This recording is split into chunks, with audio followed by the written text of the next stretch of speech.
raining, but we are here for the original Wisconsin Duck Tour. Woohoo! Before we begin the tour, I wanted to give you guys a little look around of what the duck looks like on the inside. Do you want to just have her with you? I can come back here. Right here. Oh my God. You want me there?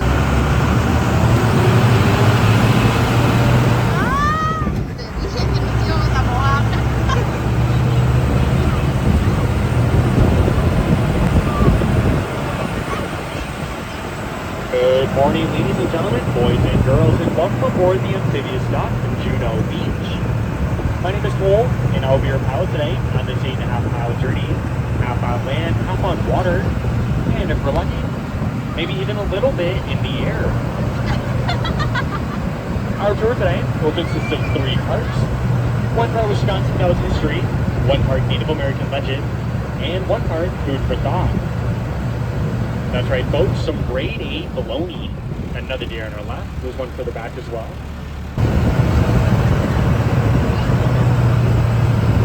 Our first one of interest today are these hand-carved granite statues that once stood atop the Chicago Board of Trade building before being redecorated by a stick of dynamite. They were then brought here by Miss Owen Robb to decorate the grounds of her home, Dawn Manor.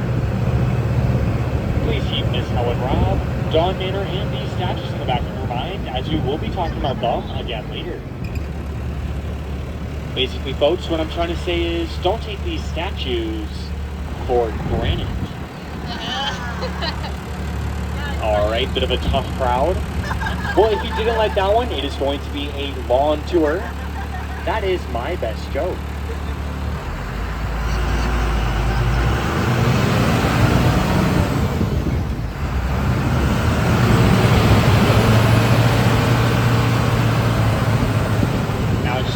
About this mean green machine we're riding on. It was built in 1942 in Pontiac, Michigan with the small price of $10,000. It was built to be used during World War II and the Korean conflict to transport troops and supplies to shore.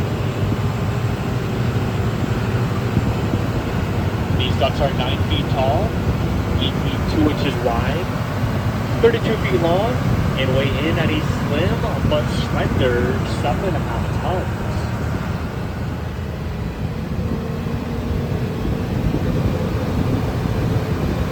They can go 6 to 8 knots on water, 55 miles an hour on land. But just for the day, I got Juneau here going about 150 miles an hour, right over the edge of this head.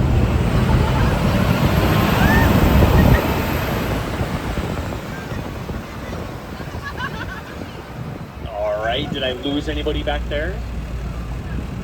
Well, if any time on the tour today you do feel like you're about to fall off, be sure to grab onto the person next to you and bring them with you, as I'm not legally required to stop for just one person.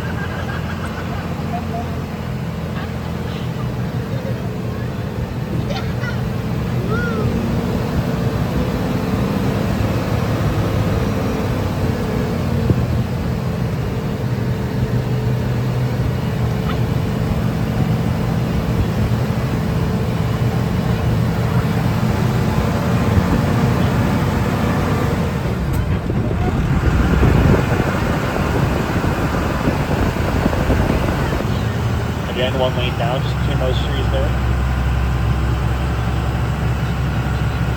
If any time on the tour today you happen to spot any wildlife, be sure to shout it out to me, and I'll do my best to slow down for you all to get a better look. But if on the off chance we don't happen to see any more wildlife, I'll do the next best thing. I will hand my microphone off to the person sitting directly behind me, and she can tell everyone all about her wildlife.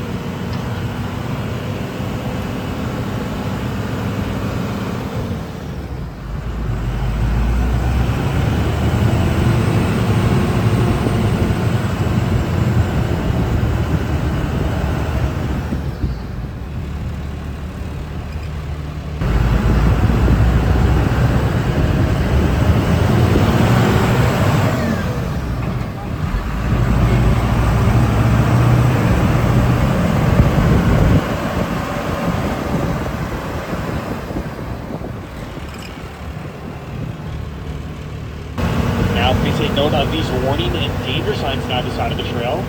As we're about to enter into our most dangerous point in the tour today, the S-turns.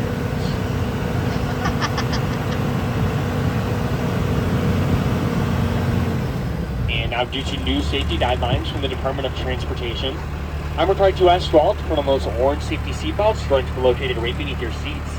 Just strap on in, we'll be good to go.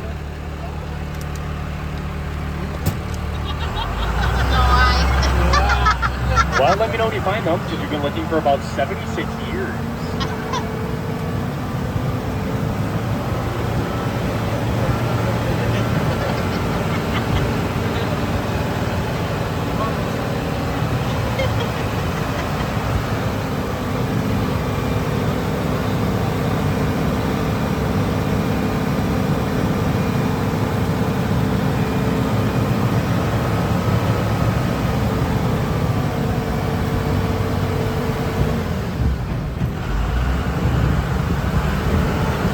We have now descended into beautiful Ferndale, which is home to many different types of fern, such as the green fern, red fern, orange fern, purple fern, blue fern, and the rarely seen and very beautiful invisible fern just to your left.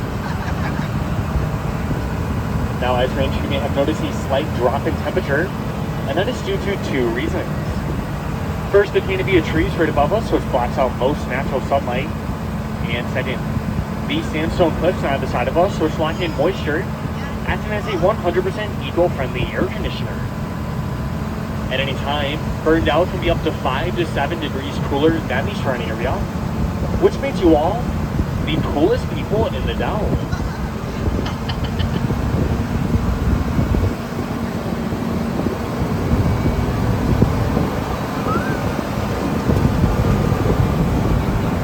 Ladies and gentlemen, I present to you the Pacific Ocean. It's not smaller in person, isn't it? Now, as mentioned, the water today, it made it a little bit bumpy, so I just asked that everyone do two things for me. First, take your left hand and put it on the seat in front of you to brace yourself. And with your right hand, plug your nose.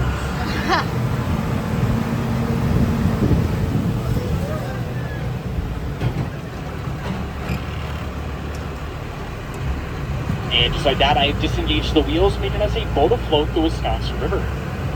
If you lift your left and right over the side of the dock, you may be able to see the wheels as they sink to the bottom.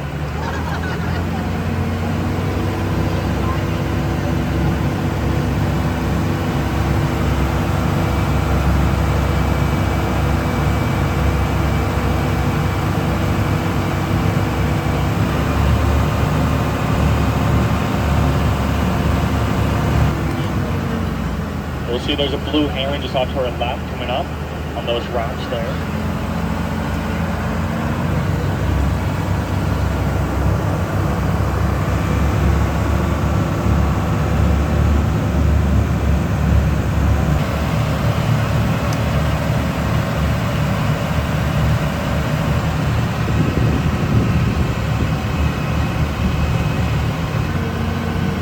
We are soon about to be passing by our first rock formation of the day.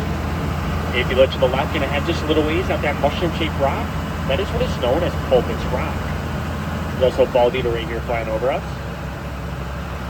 Now, the story of Pulpit's Rock goes that there was once a preacher who would stand atop that rock and give a sermon to those below. However, these sermons were often very boring and would put everyone to sleep. So to spice things up, the preacher went into town and bought a baby grand piano. But while playing it, he did not notice a thunderstorm roll in, and Pulpit's Rock was struck by lightning, breaking it in half, and knocking that baby grand piano just off to the right. You can see it there, with its head propped against the rock and its keyboard facing the heavens.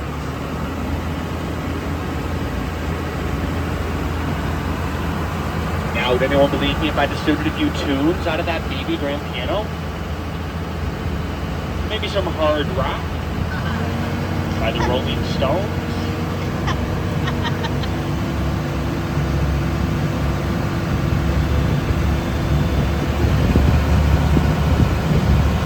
You may have noticed that the Wisconsin River has a brownish color to it, and that is not due to pollution or mud.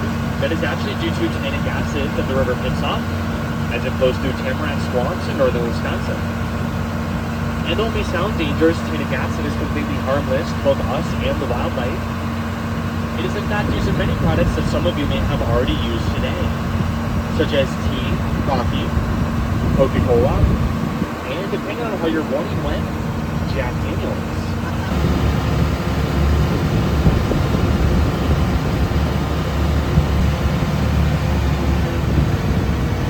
And we're now approaching our most famous rock formation.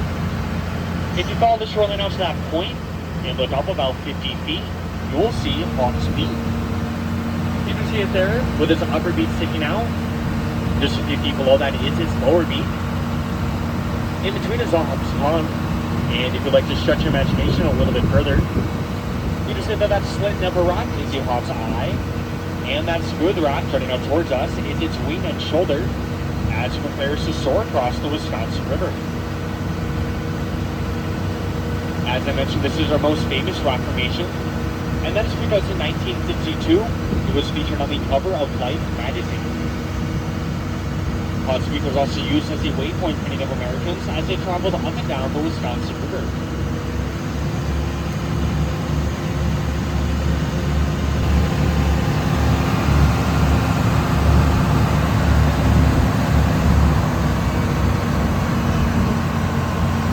I'm sure by now you've all noticed these sandstone cliffs that are on either side of the river, and that is what is known as Potsdam sandstone. Potsdam sandstone is an extremely rare type of rock found in only 4 places in the world: Potsdam, Germany, where this is named, Zurich, Switzerland, upstate New York, and this 10.5-mile stretch of the Wisconsin River. Potsdam sandstone is extremely porous and holds lots of moisture, which is why you can see trees growing out of it with little to no topsoil.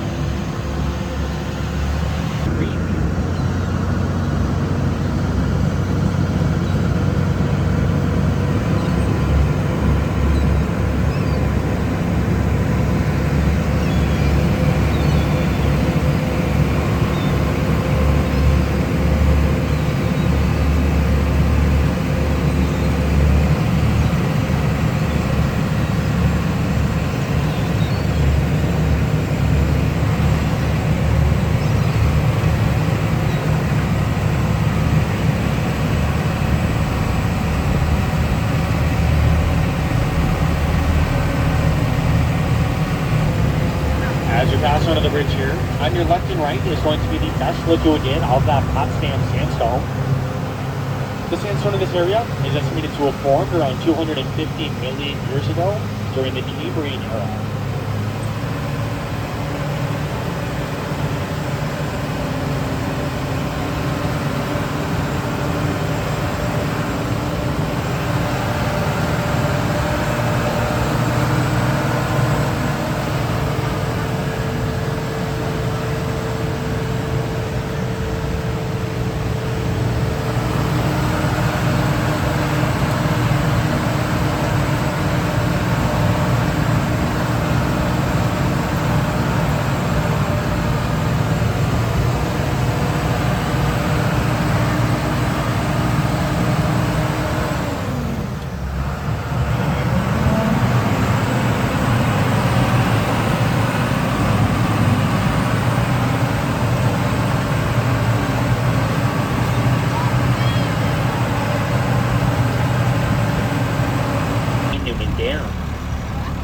The W.J. Newman Dam was built in 1927 to hold back the rushing waters of Gower Creek, forming artificial Lake Delta.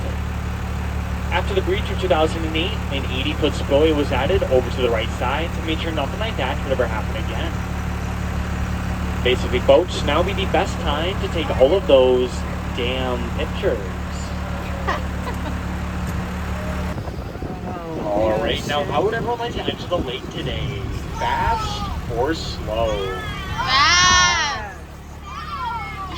Fast, alright. Myself in these first 2 rows might be getting a light mist, but that is nothing compared to the 15-foot tidal wave that will be coming over the back of the dock. So if you have any personal belongings on the ground, now is the time to pick those up, or else they'll be swept up here to me, where I will sell them on eBay.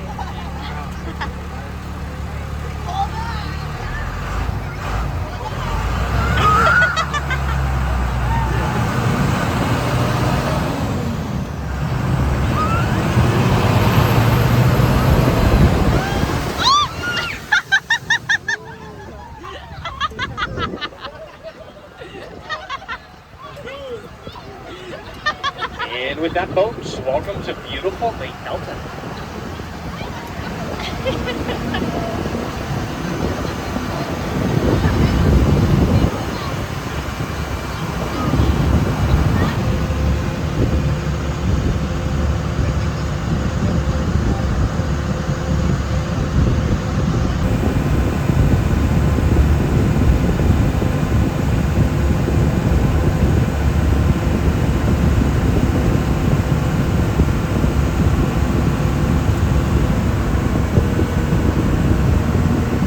Just to give everyone a little bit of perspective on where we are right now. Straight down that way towards those two radio towers is where the Tommy Bartlett used to be. That brown building with the green roof is Wilderness on the Lake. Those two watchtowers ahead of us are Noah's Ark.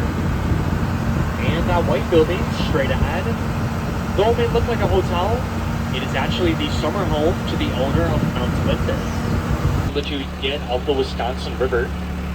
If you look all the way down that way at that bend, that is where we entered the water today, at Echo Point. Echo Point.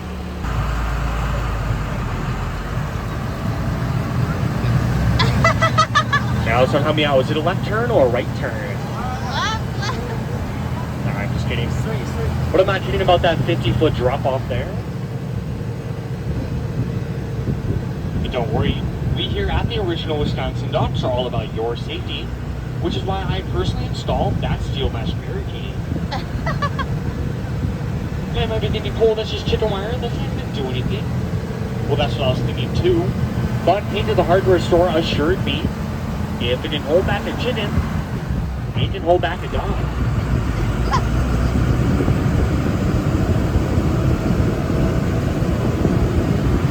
Here to the left now is the Lake of the Dells, founded for the repopulation of the Wisconsin State bird. That being the mosquito. And when all of our mosquitoes here get old and decrepit, we put them in this brown box to your left and ship them off to our good friends in Minnesota.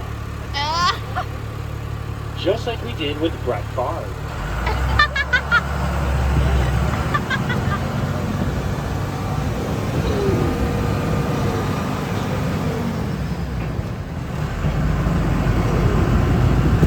We have now entered into the Lowlands Trail, an old Stagecoach trail that is said to be the most beautiful part of our tour today. So I will just shut my mic off and let nature do the talking.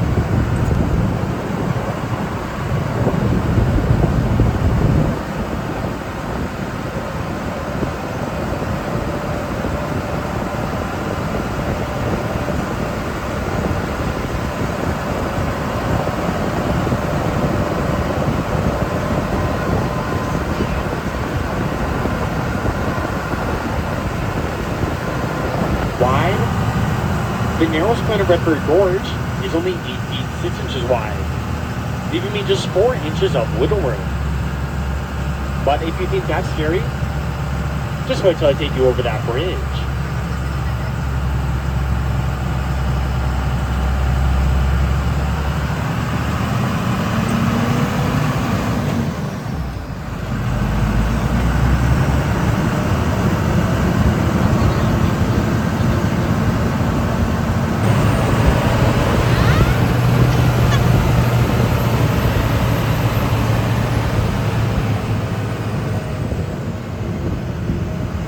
Now, does everyone see that black stump there just on to the right? The tree that stood there was actually one struck by lightning. And that's why they don't call me Lightning anymore.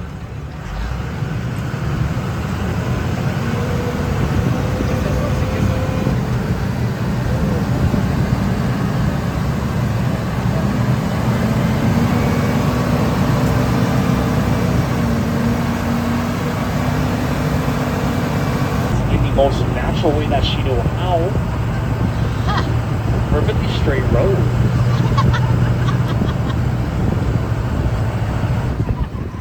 And that is it for today's video, guys. Please don't forget to like, comment, and subscribe. I really recommend this tour to anybody visiting Wisconsin Dells. I thought it was super fun. Our tour guide was hilarious, at least to me anyway. So thank you so much for watching. I'll see you guys next time.